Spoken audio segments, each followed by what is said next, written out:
Bapa, sebentar firman-Mu ditaburkan. Berbicaralah buat setiap kami. Bukakanlah hati kami. Berikanlah pengertian dalam pikiran kami. Biarlah kami boleh memahami firman-Mu dan menghidupinya dalam hidup kami. Tolonglah hamba-Mu Tuhan, karena sungguh tanpa Engkau hamba tidak mampu. Menyerahkan setiap menit-menit ke depan dan jemaat-Mu ke dalam tangan-Mu dan pimpinan Roh Kudus sepenuhnya. Hanya di dalam nama Yesus kami berdoa. Amen. Yang siap diberkati sama-sama lagi bilang amen. Silakan duduk. Yohanes 1 ayat 14b. Sama-sama baca. Firman itu telah menjadi manusia dan diam di antara kita. Kelahiran Kristus adalah cara Allah menyatakan dirinya, pribadinya bagi umat manusia. Saya percaya kalau Yesus tidak pernah lahir, kita tidak punya bayangan seperti apakah Allah dan seperti apakah yang Dia inginkan dari kita. Kita ini percaya karena iman, bukan karena melihat. Kita percaya kepada Tuhan dengan iman, karena kita tidak bisa lihat. Tapi berbahagialah mereka yang melihat Kristus ketika Dia hidup di dunia sebagai manusia. Anda perlu tahu bahwa kelahiran Kristus merupakan cara Allah menyatakan pribadinya bagi umat manusia. Nah, saya sangat bersyukur bahwa Yesus pernah tinggal di antara manusia. Dan kisah hidupnya tercatat di Alkitab. Sehingga dalam hidup kita hari ini, kita punya teladan. Kita bisa belajar tentang kehidupan Kristus dan kita bisa meneladaninya dalam hidup kita. Amen. Dalam hidup kita ini, dalam perjuangan hidup, dalam mengerjakan visi yang dari Tuhan, kita perlu teladan. Kita perlu punya figur yang bisa kita teladani. Siapa teladan hidup Anda? Saya bersyukur di dalam hidup saya, dalam mengerjakan panggilan saya pernah melihat figur-figur yang jadi teladan. Saya pernah membaca buku tentang Mother Teresa.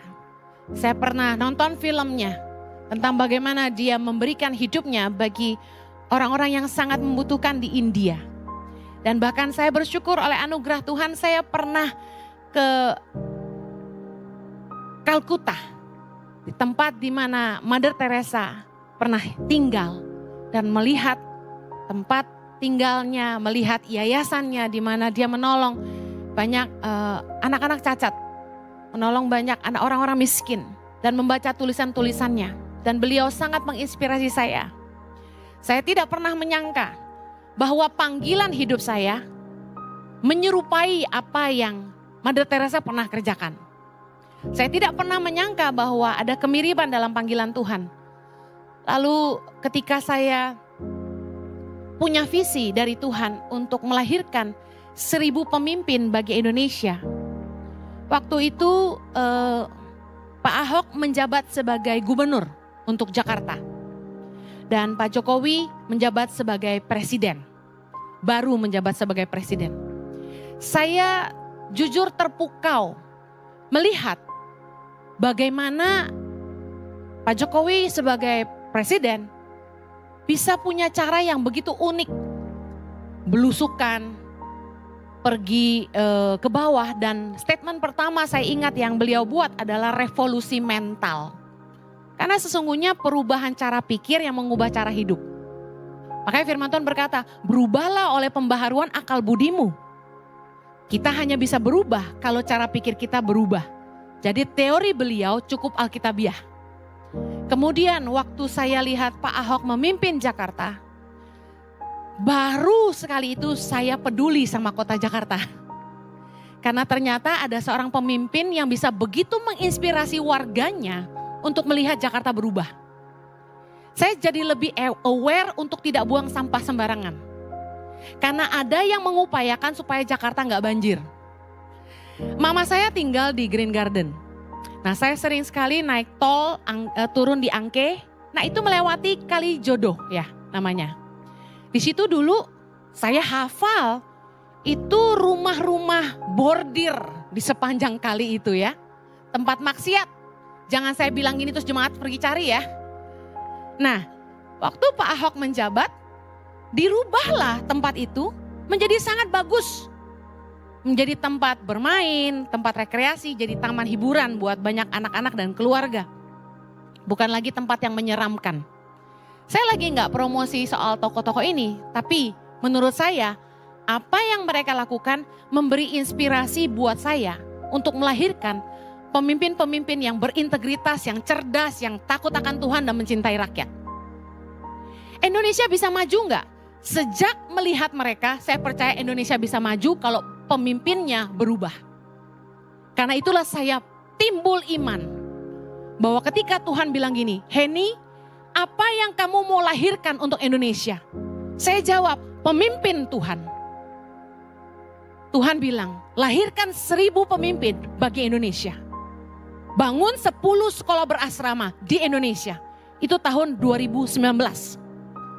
Dan saya mulai timbul iman. Indonesia memang luas, kepulauan. Tetapi cuma 34 provinsi waktu itu, sekarang 38. Saya timbul iman.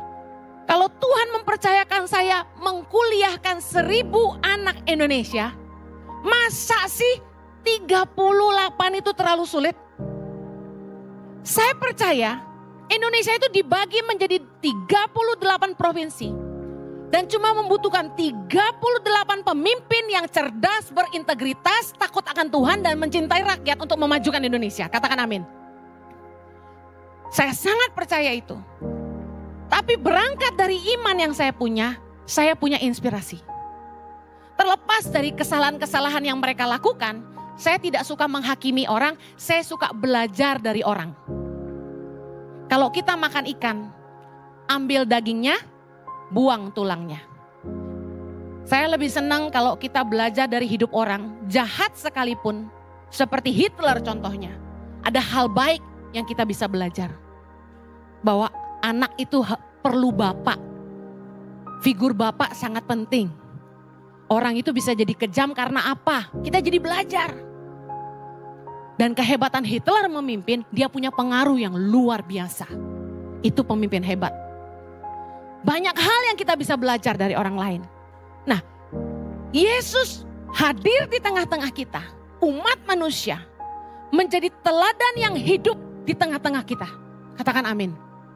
Bayangkan, kalau Yesus tidak pernah hadir ke muka bumi ini, kita cuma bicara Tuhan, Tuhan, Tuhan. Dan kita tidak pernah dengar Tuhan, tidak pernah lihat Tuhan. Saya rasa sulit sekali menghidupi kebenaran. Saya rasa sulit sekali menghidupi perintah Allah tanpa panutan. Tapi kehadiran Kristus menyederhanakan semuanya. Yang kita perlu tahu bagaimana hidup di bumi ini yang berkenan kepada Bapa adalah dengan meneladani apa yang Yesus lakukan selama hidupnya. Yang percaya katakan amin. Saya bilang sama orang-orang yang malas baca Alkitab. Saya bilang gini.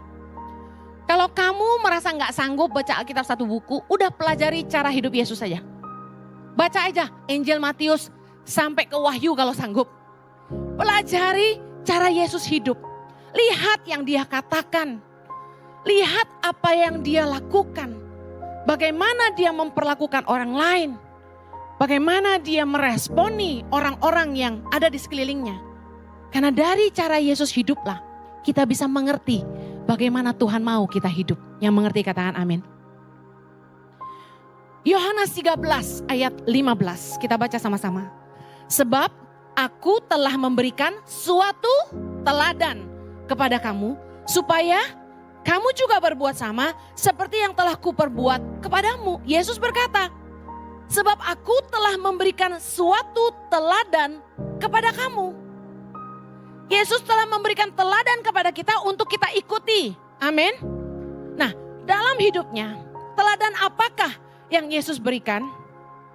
Saya akan bahas ada 10 poin secara cepat. Ingat kisah tentang Yesus dicobai di padang gurun? Apa yang iblis tawarkan kepada Yesus? Itu pencobaan pertama. Apa yang ditawarkan iblis? Keinginan daging, keinginan mata, dan keangkuhan hidup. Yesus menolak semuanya. Menunjukkan kepada kita, waktu dia hidup di dunia ini, dia nggak attach sama dunia ini. Dia tidak punya ikatan yang memberatkan dia di bumi ini. Orang kalau meninggal yang ngeberatin dia itu antara harta atau hutang. Yes? KPR masih jalan bos. Siapa yang bayar? Kasihan anak-anak yang nerusin gitu kan.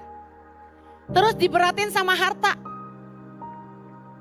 Yesus gak ada yang ngeberatin dia di bumi ini selain dari kita umat manusia. Saya gak pernah baca di Alkitab Yesus punya KPR. Gak pernah. Bahkan Yesus pernah berkata dalam Lukas 9 ayat 58, serigala mempunyai liang dan burung mempunyai sarang, tetapi anak manusia tidak mempunyai tempat untuk meletakkan kepalanya. Yesus tinggal di rumah orang tuanya, tapi selepas dari itu dia melayani kemana-mana dan dia tidak punya tempat. Dia tidak pusing, gak kayak kita yang duitnya kebanyakan, rumah satu di Jawa, satu di Bali, satu di Kalimantan, satu di Jakarta, satu di Depok. Terus kita bingung kalau gak ada yang tinggalin, siapa yang tinggalin? Siapa yang tinggalin kira-kira kalau rumahnya kosong? Guguk. Ada orang kaya yang rumahnya 9 katanya. Ada yang di Pik itu Pantai Mutiara gitu ya. Katanya ada 5 atau berapa. Gak ada yang tinggalin karena dianya tinggalnya di berbagai dunia. Kalau lagi di Hong Kong ya tinggal di rumah yang di Hong Kong. Di Hong Kong aja katanya rumahnya banyak. Kalau dia lagi di Singapura dia tinggal di Singapura. Rumahnya juga di Singapura banyak. Nah saya bingung nih sama yang kayak gini ya. Hartanya banyak sekali gitu loh. Terus dia beli rumah sebanyak itu. Nah, siapa yang nikmatin rumahnya? Coba tebak.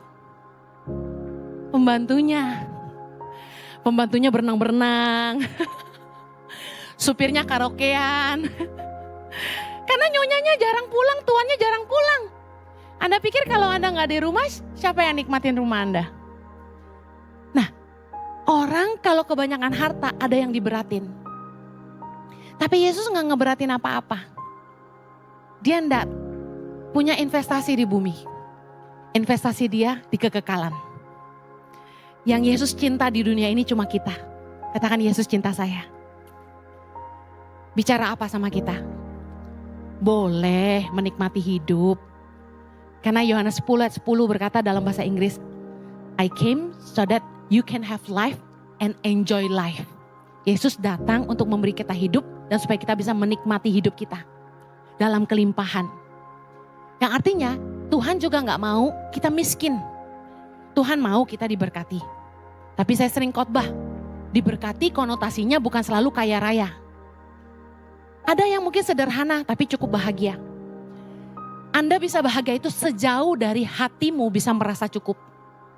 Karena orang kaya yang hartanya banyak pun kalau hatinya gak pernah cukup tapi serakah dia gak bahagia, katakan amin. Nah Yesus tidak cari perkara dunia.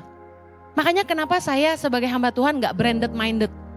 Saya kerja bukan buat beli brand. Karena menurut saya manusia dijadikan budak sama brand.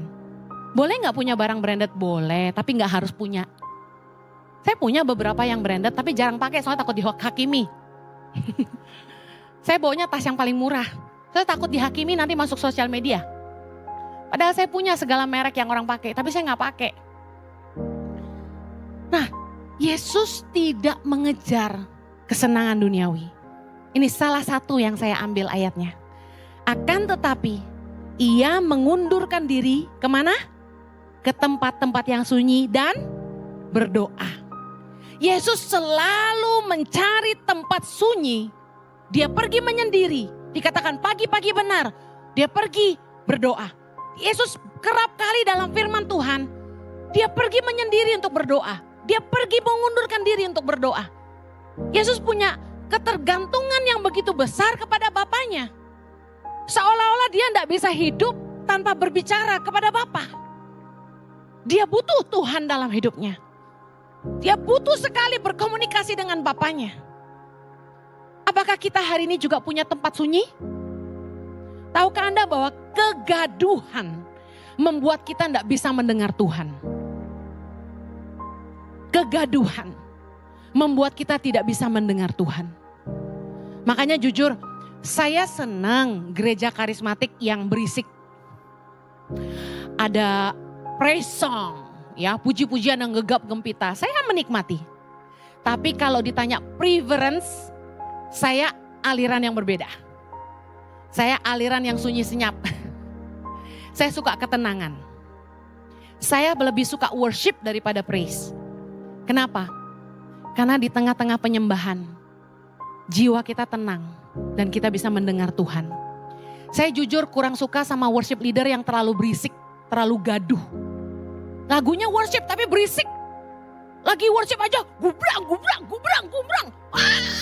Teriak-teriak terus gitu kayak Bu Heni. Saya lebih suka tuh kalau penyembahan tenang dikit gitu. Tenang, jangan berisik, tenggelam, intim gitu. Lalu mengizinkan Roh Kudus bicara, diam sebentar. WL tuh kalau diam kayak panik gitu loh. Padahal gak apa-apa diam sebentar. Mengizinkan Roh Kudus bicara gitu, dia harus membawa penyembahan itu kemana. Justru di dalam ketenangan kita merasakan Tuhan. Setuju?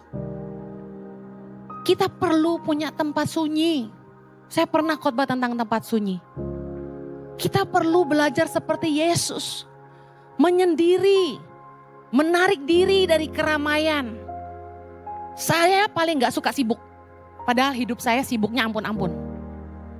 Makanya saya tegas sekali mengatur prioritas. Saya bilang sama tim saya, bagian penjadwalan. Saya meeting sama tim YTP, saya meeting sama tim ICI. Saya langsung buat ketegasan-ketegasan. Tidak ada meeting di bawah jam 1.30. Kenapa? Saya perlu saat teduh. Saya perlu makan siang sama anak saya. Nggak ada meeting-meeting di bawah itu. Nggak ada meeting di atas 6.30. Saya harus makan malam sama anak-anak saya. Karena di dalam hidup kita pelayanan yang utama adalah keluarga. Katakan amin. Saya punya ketegasan-ketegasan. Saya enggak mau keluar kota terus. Saya bilang sama suamiku yang tergantang sedunia. Ayo sekarang atur 2024. Kamu mau ke Israel berapa kali? Tulis di jadwal, saya mau lihat. Kalau kebanyakan I would say no. 60-minute worship roadshow ke kota-kota, memberkati kota. Itu kan fundraising juga buat Tangan Pengharapan. Mau ke berapa kota? Catat dulu. Nah ini saya mau, yang ini gak mau. Saya harus buat ketegasan. Kalau enggak, saya gak punya waktu untuk merenung firman. Kalau saya diperes terus, oh biar orang nyumbang ke Tangan Pengharapan. Herannya nih loh, kenapa sih mesti ketemu saya? Ketemu Tuhan lebih penting. Kalau orang mau nabur buat Tangan Pengharapan, tuluslah. Tangan kanan memberi, tangan kiri gak usah tahu. Herannya kalau saya gak mau nemuin, orang juga gak mau ngasih gitu loh beberapa. Harus ada Bu Heninya baru dikasih. Disimpan dulu, Bu Heninya datang gak? Gitu. Lah kalau saya harus ketemu semua orang, kasihan dong saya. Jemaat juga, masih ada yang datengin saya. Saya mau konseling sama Bu Heni. Tolong jangan konseling sama aku lagi. Ada tim counselors yang lebih diurapi daripada saya. Mereka sekolahnya konseling. Pekerjaan saya ini gak bisa diganti mereka. Kan gak ada yang bisa gantiin saya khotbah tuh. Ya kan selain kita ngundang-undang pembicara sementara ini. Sementara ini. Besok-besok Anda harus bisa terima kalau kami sudah mulai menerjunkan leader-leader ICI ya. Jangan marah ya. Amin. Saya tahu saya gak bisa sibuk. Kalau saya sibuk terus, khotbah saya mulai gak ada isi. Karena harus khotbah kan. Makanya saya bilang sama suami saya butuh waktu tenang. Anda harus ngotot gitu loh dalam hidupmu. I need quiet time. Why? Menunjukkan ketergantunganmu sama Tuhan. Tanpa punya waktu dengan Tuhan, kita gak punya kekuatan. Jadi pemimpin, berat tanggung jawabnya. Menggembalakan domba-domba, tanggung jawabnya besar, gak bisa sembarangan. Kita butuh kekuatan Tuhan dan hikmat Tuhan. Amen. Ayo jangan terlalu sibuk, katakan kanan kirimu jangan sok sibuk kamu. Yohanes 2 ayat 17. Maka teringatlah murid-muridnya bahwa ada tertulis, cinta untuk rumahmu menghanguskan aku. Sejak usia 12 tahun, Yesus suka datang ke bait Allah sampai ketinggalan. Ingat? Orang tuanya sampai lupa anaknya tertinggal. Dalam Yohanes 8 ayat yang kedua. Pagi-pagi benar, ia berada lagi di bait Allah. Dan seluruh rakyat datang kepadanya, ia duduk dan mengajar mereka. Banyak banyak ayat yang membicarakan tentang Yesus sedang mengajar di bait Allah. Yesus sedang mengajar di bait Allah, banyak. Tapi ini menarik buat saya. Ada kata-kata ini. Pagi-pagi benar. Bayangin. Kalau saya sih, kalau udah khotbah malam, bangun pagi-pagi tuh teng teng teng teng, kepala sampai cenut-cenut. Pagi-pagi benar. Ia berada lagi. Katakan berada lagi. Berarti baru berada di bait Allah. Udah berada di bait Allah lagi. Seringkali Yesus berada di bait Allah. Dia cinta akan rumah Bapaknya. Dia cinta berada di gereja itu satu kesenangan. Berada di bait Allah merupakan suatu hal yang dia cintai. Nah, Anda kalau ke gereja jangan Natal aja. Harus seneng gitu loh pergi ibadah. Mengajar kita harus excited datang ibadah. Wah ini, kan ibu punya gereja online, gak apa-apa kita nonton online. Online itu khusus buat yang rumahnya jauh banget. Di belahan dunia sana, yang gak bisa datang ke ICI di Jakarta, di Kelapa Gading. Tapi yang masih bisa ditempuh, datanglah. Jangan cuma hari Natal aja. Kristen Natal tuh sebutannya apa? Kristal. Kristen Natal. Ya, di sini ada kristal, angkat tangan. Enggak, di sana sini banyak, di sini enggak ya. Yesus senang berada di bait Allah. Anda senang gak berada di bait Allah? Kata firman Tuhan, lebih baik 1 hari di pelataranmu daripada 1000 hari di tempat lain. Ke gereja tuh menyenangkan gitu loh. Kita menikmati hadirat Tuhan. Menikmati berada di tempat di mana rohani kita dibangun. Di luar gereja ini yang dibangun tuh daging melulu. Nasi bebek, nasi padang, bakmi amoy, bakmi amaman gitu kan. Semua. Tapi di gerejalah tempat di mana jiwamu dan rohmu dipulihkan. Katakan amin. He cares for people. Do you care for people? Markus 8 ayat kedua. Satu kali ribuan orang mengikuti dia dan ingin mendengarkan pengajarannya. Dan ketika Yesus melihat mereka, dia berkata ini. Hatiku tergerak oleh belas kasihan kepada orang banyak ini. Sudah 3 hari mereka mengikuti aku dan mereka tidak mempunyai makanan. Yesus itu mikirin orang lain. He cares for people. Anda tahu di Alkitab kalau Anda search di Alkitab Sabda, ketik kata hatiku penuh belas kasihan keluar banyak banget. Yesus itu bolak-balik melihat jemaat, dia penuh belas kasihan. Dia penuh dengan kasih. Dia begitu peduli sama orang. Banyak orang Kristen yang gak peduli sama orang. Sama pembantu rumah tangganya gak peduli. Udah makan belum? Gak pernah nanya. Dari pagi-pagi disuruh bangun, pembantunya gak boleh tidur sampai malam. Masih dia mau tidur, pembantunya harus mijitin betisnya. Bayangin. Ada yang di situ sini begitu? Gak ada, semua baik. Ya. Yesus itu mikirin orang lain. Orang yang penuh kasih adalah orang yang punya ruang buat orang lain di hatinya. Gak cuma mikirin dirinya melulu. Firman Tuhan bilang jangan mikirin kepentingan diri sendiri. Apakah Anda peduli orang lain? Orang yang peduli orang lain itu tidak akan merugikan orang. Orang yang peduli orang lain itu tidak akan menindas orang lemah. Orang yang peduli orang lain itu akan mikir 2 kali sebelum dia mengakibatkan dampak yang buruk buat orang lain. Kalau Anda orang yang memandang rendah orang lemah, memandang muka, kalau nggak Chinese Anda nggak baik, saya kasih tahu Anda tidak seperti Yesus. Yesus adalah sosok yang tidak memandang muka, dia tidak pernah merendahkan orang. Yesus sayang sama sesamanya. Mana ada pendeta KKR terus kepo gitu. Ini kalian bikin KKR, jemaat dikasih makan nggak? Mikir gitu jemaat lapar. Cuma tangan pengharapan katanya yang kasih makan orang gratis. Kemarin di drama dibilang gitu. Tapi true. Saya paling gak mau di kampung dibikinin KKR. Karena bolak-balik dulu waktu saya sering ke NTT. Kita bikin ibadah Paskah di lapangan terbuka, ribuan masyarakat datang. Mereka datang tuh jalan kaki 4 jam, 6 jam, 5 jam, 8 jam. Jalan kaki loh. Sampai ke tempat KKR itu sudah malam sekali. Yang paling gemes itu, kalau orang yang ngadain KKR itu cuma bagi-bagi Indomie. Saya bilang, gak mau kalau seperti itu. Orang datang, kamu harus kasih makan. Mereka pulang jalan jauh.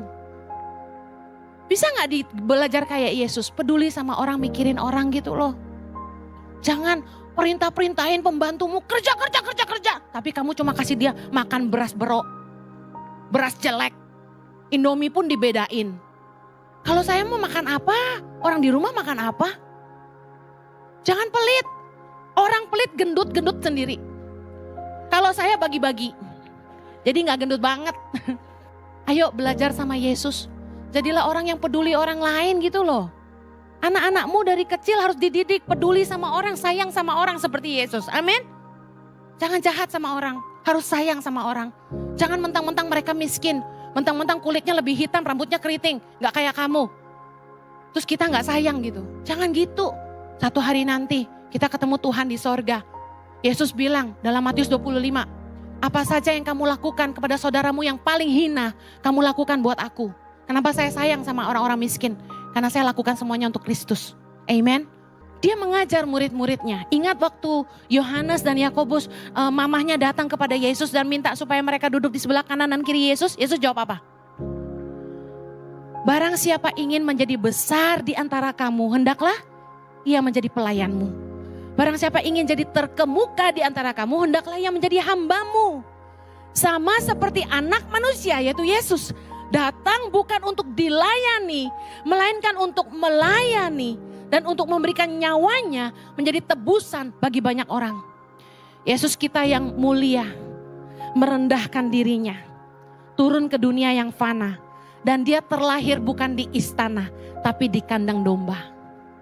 Dia raja segala raja, Tuhan pemilik alam semesta, pencipta segalanya, datang merendahkan dirinya. Saya sampai hari ini tidak habis pikir, kalau Anda ke Israel dan Anda lihat kandang domba seperti apa tempat Yesus lahir, tak masuk akal. Para gembala-gembala di padang menemukan Yesus, itu tinggal di salah satu goa. Karena gembala-gembala di padang itu tinggalnya di goa. Goanya kotor, gelap. Para gembala tidur bersama ternak-ternaknya. Dan disitulah Yesus juga dibaringkan. Bayangkan. Apa gak ada tempat yang lebih bagus? Saya pikir Yesus kenapa pilih kesederhanaan yang begitu ekstrim? Karena ternyata Yesus ingin mengajarkan sebuah keteladanan kepada kita. Bahwa kita harus belajar punya kerendahan hati.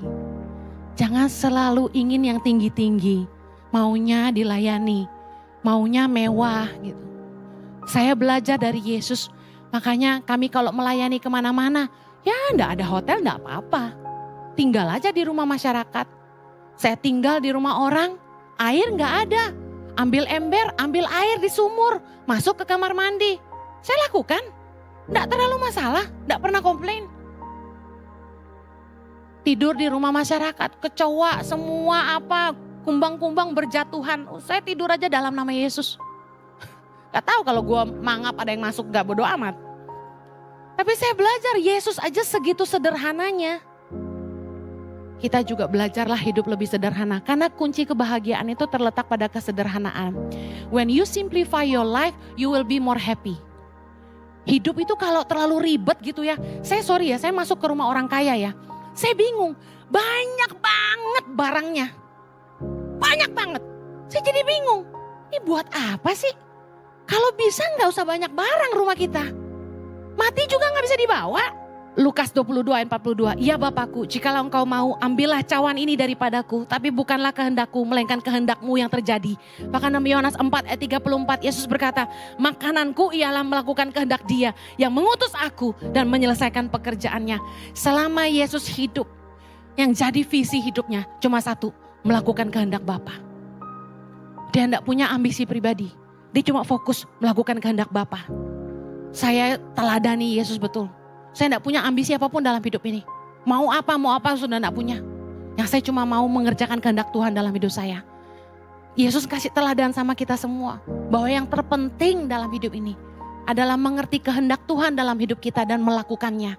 Karena ingat Matius 7 ayat 21 berkata, Bukan orang yang berseru Tuhan, Tuhan yang masuk dalam kerajaan sorga. Melainkan mereka yang melakukan kehendak Bapa. Sebelum dia menyerahkan nyawanya, dia tidak melupakan Bunda Maria. Dia menitipkan ibunya kepada Yohanes, murid yang dikasihinya. Yohanes 19 ayat 26 dan 27. Ketika Yesus melihat ibunya dan murid yang dikasihinya di sampingnya, berkatalah ia kepadanya, kepada ibunya, "Ibu, inilah anakmu." Kemudian katanya kepada murid-muridnya, "Inilah ibumu." Dan sejak saat itu, murid itu menerima dia di dalam rumahnya. Kalau kita pergi ke Turki, kita akan menemukan bahwa Maria tuh pernah tinggal di sana bersama dengan Yohanes, murid kesayangan Yesus. Ada kubur Yohanes di sana. Keren gak sih? Ketika dia tergantung setengah mati di kayu salib, kesakitan.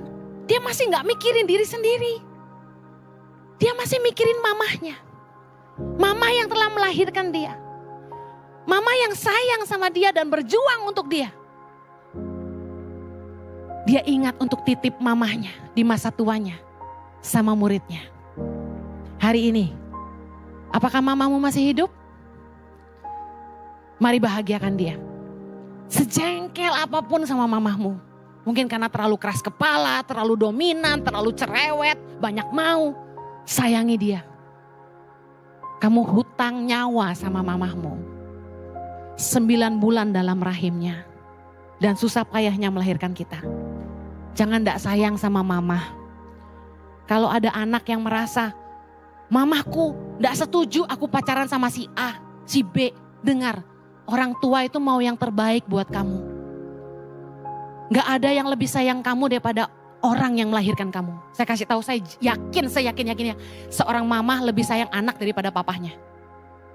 Karena dia yang melahirkan mereka. Jangan ndak menghormati ibumu. Amen. Sesebel-sebelnya. Yuk kasihi orang tua. Yesus memberi teladan. Dia mengampuni semua orang yang bersalah. Dan dia mati buat kita semua.